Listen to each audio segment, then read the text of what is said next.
This is a story about the future. It's a story about the gleaming new world of technology, of infinite data, of a brave new information society brimming with machines that process and deliver the world quickly, cheaply, efficiently. A world crammed with technology that intimately knows each one of us. But this won't be a pleasant story. It's a nightmare. The future will deliver the death of privacy. And with the death of privacy will come a new era of control over our lives, our movements, and our lifestyle.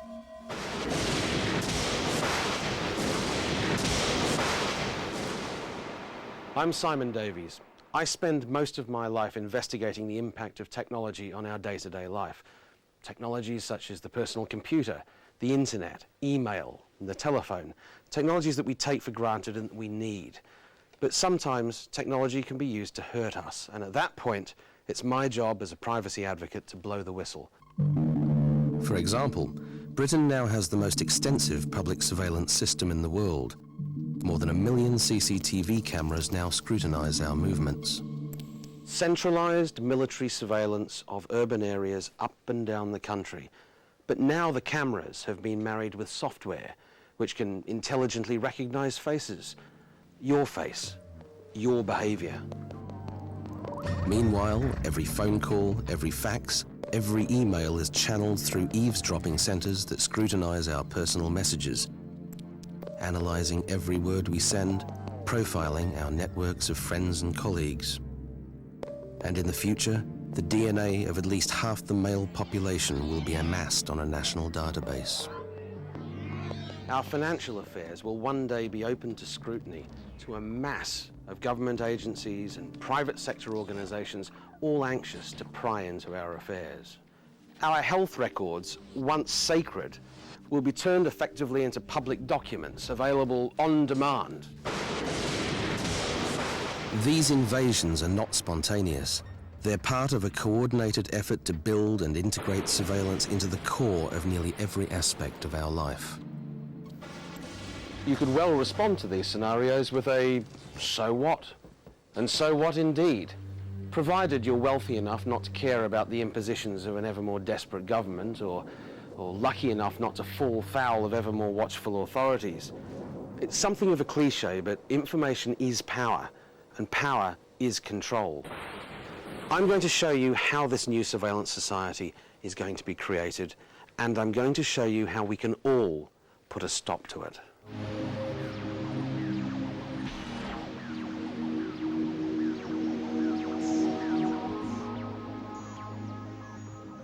This is the London borough of Newham.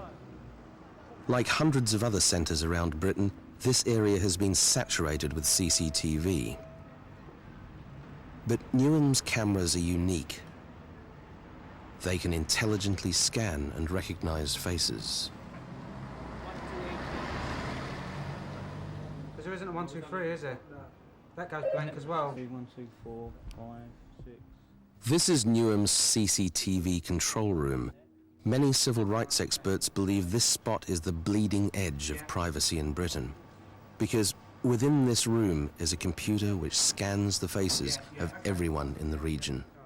The face recognition system enables me to make 100% use of a camera to ensure that it's doing its job 24 hours a day, checking faces as they come and go through certain pinch points in the shopping centres, and it's checking those faces against a database of known local criminals.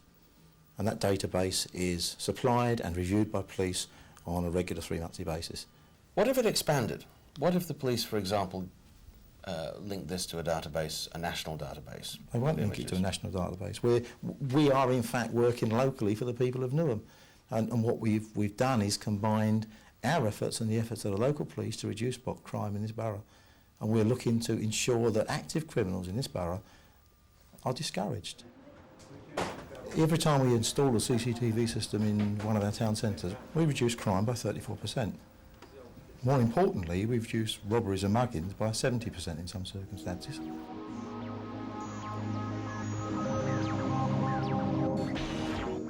we've seen in a number of studies CCTV having no significant impact on city centre crime, even when you're talking about large numbers of cameras being deployed. We've also seen, however, many claims being made by practitioners and by government ministers as to its effectiveness. If you take, for instance, in Airdrie, one of the system builders there talked about crime being reduced by 74%. The independent evaluation in Airdrie, which was conducted for the Scottish office by Professor Jason Ditton, actually found only a 21% reduction in crime. But even if there is a cloud of suspicion over claimed success rates, the architects of surveillance will always assure you that the public is on their side. We went back to the people in March of 1999 and said that in view of the civil liberty issues, in view of the privacy issues, what do you think about the way the borough is working with CCTV? A 92% vote in favour of what we were doing. What do we do about those 8 or 9% of people in Newham who don't support the CCTV cameras? How do you feel about their concerns? I listen to their concerns, I listen to your concerns. We've now got to say that we are answering the majority. If you want to use our high streets which are safe for crime, that's fine. If the 8% not to choose our high streets to walk in, I feel sorry for them. I'm not convinced. Every privacy invader will tell you that a balance must be struck and that only those with something to hide would have something to fear. But the evidence to support these claims is often contrived, and the stakes are too high to accept the rhetoric. Clearly, we are being watched in almost every sphere of activity. At work, when we travel, at school, in universities, there are cameras watching over us. The extent to which one can talk about a total surveillance society would depend on how that information is used. We are seeing in a number of contexts the ability to electronically store and retrieve the information contained on tapes, to use it to log into databases.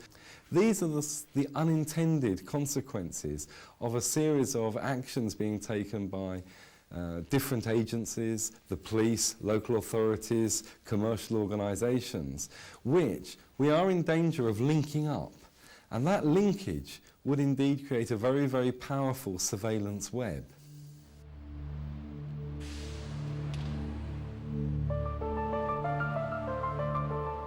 So if the authorities can engineer perfect surveillance into our communications and our public space, would they dare attempt to take the final step, perfectly fusing our identity with the machinery of the state?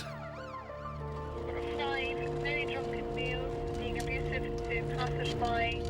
Here in Edinburgh, this final step has begun. The Lothian and Borders Police are systematically seizing and archiving the DNA of the local population. And what does it take to be treated this way? A moment's carelessness, a twitch of the foot. It's police policy here to conduct a DNA test on anyone arrested for any offence. Not just burglary or rape, but shoplifting, illegal assembly, or speeding. Well, our forces recognised that the step forward with DNA is a major step to investigation of crime and the detection of crime. And as such, we've taken upon ourselves to DNA every criminal that comes into our custody. Could you describe some of the crimes for which you could be DNA swabbed? It can vary from categories, one murder, rape, abduction, all sexual crimes, even shoplifting. Traffic offences? Traffic offences. Public order offences? Yes, breach of the peace, yeah. Right. How has this helped law enforcement in this and the investigation of crime in this area? Well, as I say, I think our force is unique in acknowledging it is a major step forward.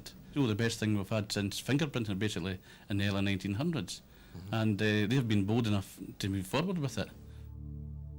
Other police forces are eagerly watching this experiment. Tony Blair signalled last year that he wants every police force in the nation to follow suit. If the practice spreads nationwide, it is inevitable that within a generation, most of us will be forced to yield our DNA to the national computer. Did you ask the local population for their views on your testing procedure? There was a recent poll, it's just been results released at the weekend. We had 75% of the population were quite happy to give DNA samples in the fight against crime. No, but did you ask the population before you started? before we started taking Yes, DNA samples. yes. No, we didn't. This external poll, which said that 75% of people would be willing to give their sample in the pursuit of a crime, my understanding is that that crime is a rape or a murder. Do you think that people really expect that they should be DNA sampled for a traffic offence?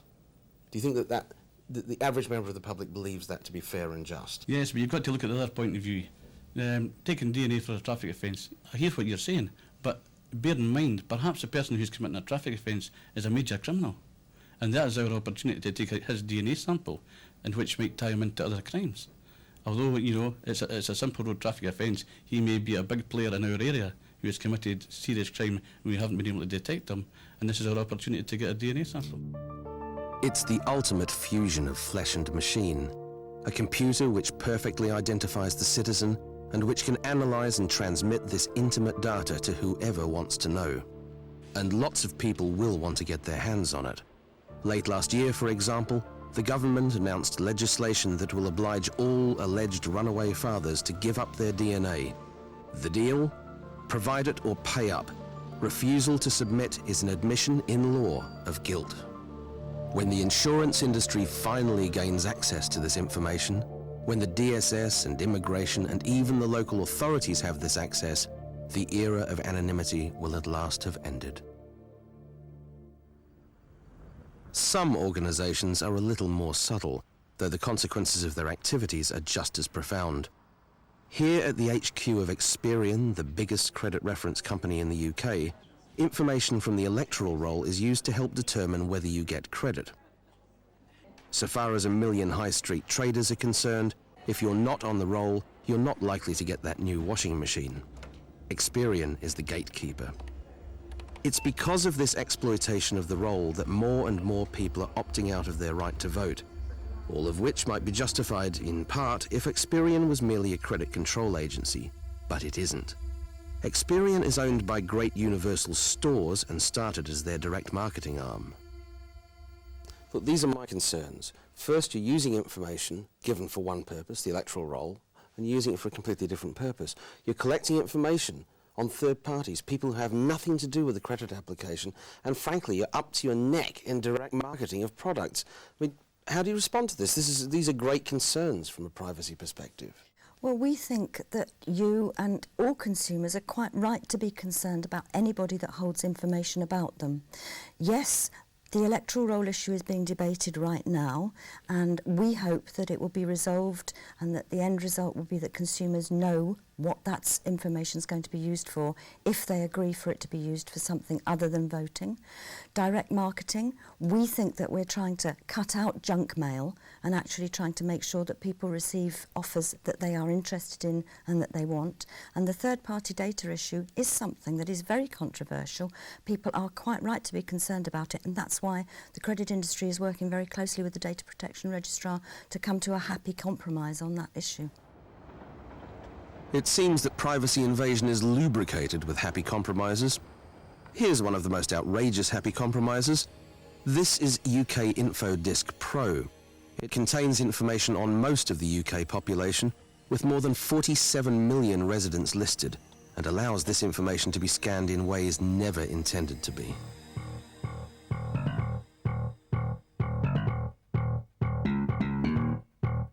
Everyone from private investigators to burglars, from door-to-door salesmen to ex-lovers uses it like this. It's all quite instantaneous. If I was a burglar, I'd simply drive down your street selecting my soft target houses. I then use the disk to find their telephone numbers. A few leisurely calls on the mobile to see if anyone's home, then I'm in within minutes. It's primarily bought by businesses which want to expand their business contacts, improve their customer service. It's bought by newspapers. It's bought by quite a generic market, actually. Anyone with a computer can use it to find old school friends. You say that you're like a motorway. You put people together and you can't consider the consequences of what happens when you do that. Well, we do consider consequences, but and we do everything But you don't care. Well, we do care, and actually we do everything that we can to produce a telephone directory which is as responsible as it can be. We allow people to come off for free. We don't charge. Results that we've had simply confirm the fact that people in Britain do not care. But the privacy issue is complete fallacy.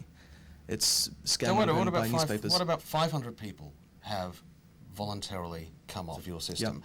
But when you approached the police, Yep. 5,000 police opted out. That was largely promoted by the police stations. We encouraged the police stations to actually get their people off it, and it was proactively campaigned against.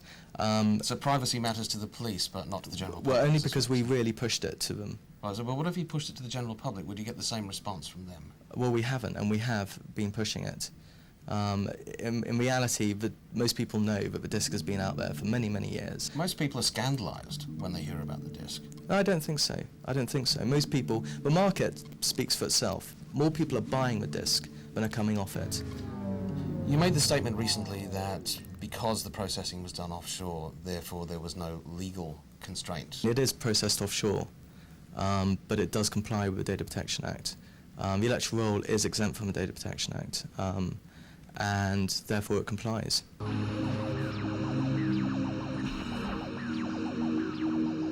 We have to accept that the change in technology here has made a real difference to the risk to privacy. The electoral roll is a very important source document because, by law, we all, if we're eligible to vote, have to provide our information. And if we don't, we're committing a criminal offence. The line that I've taken for some time is that that is an abuse of the power of the state, because the state is saying, you will give me your information whether I want to give it or not, and then when I've got it, says the state, I'll sell it to anybody who will buy it from me. Now that's the way the current law's written, but it was written before these technological changes made it a real risk. So you've been under attack from women's groups already? Not really, actually. Scottish Women's Aid? Yeah, but I mean, what they were saying wasn't really true. It didn't really hold up. I mean, we've spoken to advisory groups, to battered wives and so on, and the fact is, battered wives just do not get hunted down by a husband 2 years later, and they're not on the electoral roll, and they're not in the phone book. I mean, if you're a battered wife and living in fear, that scenario just doesn't stand up, because those sort of people do not go onto the electoral roll. New York police are saying that there have been a number of instances where burglars have used reverse directory facilities to find the phone numbers of soft target houses. That's not proof or proven. The New York police just said it. In Britain, of course, reverse searching directories, that's how the electoral roll is. Okay, so I mean that's but exactly... not linked to phone numbers. Yeah, but so what? We don't carry ex-directory phone numbers. Okay, so I mean, what you're saying? Oh dear, oh my God, what have I done? I've saved a burglar 4 minutes. Oh, you know, what a crime is that? Let's talk about you. How much are you prepared to disclose about your private life? I mean, on camera. Well, that's again, we're talking about balance, and that's what this is all about. On one side, you want openness in Britain. No, I know that. A transparent. I asked you the question: how much are you prepared to disclose? I mean, as much as the next person. I want the real Alistair Crawford to be identified from this disc. You know, there's going to be a lot of people watching this programme, some of whom will want to contact you. Sure. There's 47 Alistair Crawfords in the UK. So what information can you disclose now so that they can target the Alistair Crawford? Oh, this is ridiculous. That's not ridiculous. This is what you claim to do. You can target a person. Yeah, no, we don't target. What you're doing is targeting me, and that's fine. That is the difference. Okay, we publish a telephone book of which you are one of 47 million people, and what you're trying to do is actually publish one address right now on television, which is a whole different thing altogether. I mean, this disc is good for Britain. The market demands it. Okay, we do it as responsibly as we can do it. It helps to fight crime. It helps to reduce bad debt. You know, if you've got a problem with this disc, it's because you've got something to hide. If you've got something to hide, then, you know, then you shouldn't be on the electoral roll. And yet you know, wouldn't give your name, your address. Well, I'm on UK Info Disc. Go out and buy UK Info Disc and look me up. But in some cases, it's not that simple. Sometimes the privacy invasion is so secretive and the players so powerful that their mere existence is officially denied. This is Menwith Hill, the world's largest spy base and probably the most secret piece of real estate in the world. Located here in the Yorkshire Dales, but run by the Americans, it's one of about half a dozen spy bases intended to intercept and analyse most of Europe's telecommunications. Next time you send an email, send a fax, keep this place in mind. Until last year, it was the province of X-Files fanatics. Then this report to the European Parliament blew a 50-year secret. According to the document, Interception Capabilities 2000, the National Security Agency built numerous bases, such as Menwith Hill, right in the core of the British telecommunications system. Everything is channeled through here. The National Security Agency is the most secret of even the US intelligence agencies, and until 10 years ago, even its name was classified. It used to be jokingly called No Such Agency. It has an enormous budget, far larger than the better-known agencies like the CIA, purely because the NSA has produced such valuable strategic intelligence for the US government. Menwith Hill, it's the largest electronic system for spying in the entire world. A huge number of golf ball-like radomes contain dishes communicating to or tapping satellites, processing them into giant computer complexes and piping them back to the United States. One of the largest of the NSA's systems is called Echelon. This vast global network of supercomputers, many of which are located at Menwith Hill, automatically scans all your email to detect words and phrases that might be of interest to the US. Most of the analysis is for diplomatic and military purposes, but more attention is being paid to commercial and personal messages. They ruthlessly target any communications between governments.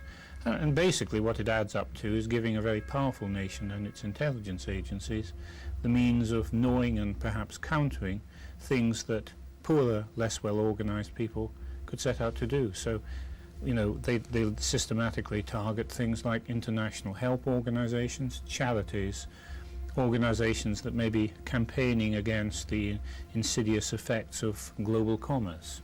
That would be a big target. Our lives are moving rapidly online with the internet, email, people looking for information on the web, and that will very quickly move on to more sensitive private matters such as people's medical records. The government is already proposing to move patient data onto a central NHS network, people's financial details, all of this information, which at the moment is harder to search through because it's often kept in paper form. Once it's on computers, it's far easier to sift through, and people should be very concerned that the most intimate details of their lives are going to be online and available to systems like Echelon. We put these concerns to the Ministry of Defence, and they replied, "We are unaware of any evidence of the role ascribed to Menwith Hill by Mr. Davies." They continued, "Like any other military base, RAF Menwith Hill is accountable to the UK Parliament, and ministers are fully briefed on the activities there as a matter of course. Nothing considered detrimental to the UK's interest is or would be permitted to take place at the base." I think privacy is on a knife edge at this time. The power of computers, the power of mathematics to both protect and to take away all privacy from us has been realized, and we stand on the brink. Decisions that we take now are going to be absolutely critical. The way we lay down the frameworks for privacy or no privacy will be taken, I think, if not in the next year, in the next 5 years, and they will determine whether our children and our children's children actually turn round and say in the years ahead, "Daddy, Mummy, what was privacy? What did it mean?" So why does privacy matter?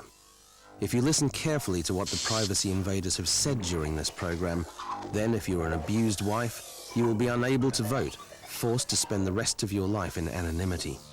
If you're an environmental activist or a human rights campaigner, you've got to expect your email to be routinely intercepted. And if you want to keep your privacy, you can't expect to be part of the new information society. Throughout this investigation, I've come to a conclusion that I've long suspected. Our privacy has been coldly, systematically taken away by powerful vested interests that frankly have given us very little in return. But history shows us that we can turn the tide. We can change things. The environmental movement, the women's rights movement, equal opportunities, all show us that you can, working together, achieve a common goal of reform. Now, I'm going to show you now how we can restore our privacy and how we can deal a death blow to the surveillance society. Remember, this is your personal information we're talking about, no one else's. It's your private property. So be aware when someone tries to take that property away. Know your legal rights and have fun enforcing them. To begin with, keep in mind that these are your two most potent legal instruments.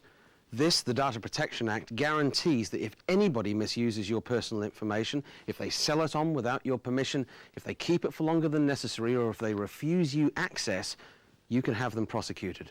This, the Trade Descriptions Act, means if anybody promises that they're going to give you privacy and they don't fulfill it, they are liable under criminal law for prosecution. Hello? Would you like to participate in a survey for our company? Certainly. My fee is £25 an hour. I'm sorry, what did you say? Of course, had she accepted, the deal would be legally enforceable. And what about the millions of survey forms filled out every day by British consumers? This is the stuff of the surveillance society. Look at this one here. Claims to be anonymous, but in asking for your transport needs, it asks on question 15 for your full address, for your age, for your sex. This has got nothing to do with transport. So you get a pen and you write, "This is none of your business." And what about all that annoying junk mail that we get every morning? You know, thousands of letters all personally addressed with special offers we don't need. Well, if you don't want to receive any more, send them a notification of your displeasure to their free post address on the envelope. And if they don't take any notice, then perhaps you should send another notification to their free post address, but attach something to it that they might notice. But the key to the success of any surveillance society is the destruction of anonymity. If they can get you to reveal your identity every step of the way, then privacy is finally dead. And provided you don't intend to defraud anybody, there are relatively few requirements in British law that compel you to reveal your true identity. You can be whoever you want to be. It's your choice. So have fun! If you want to talk to me about tonight's programme, I'll be online answering your questions until 10 o'clock tonight. To join our forum, visit our website at this address. If you have a programme idea, please write to us at the Community Programme Unit or send us an email.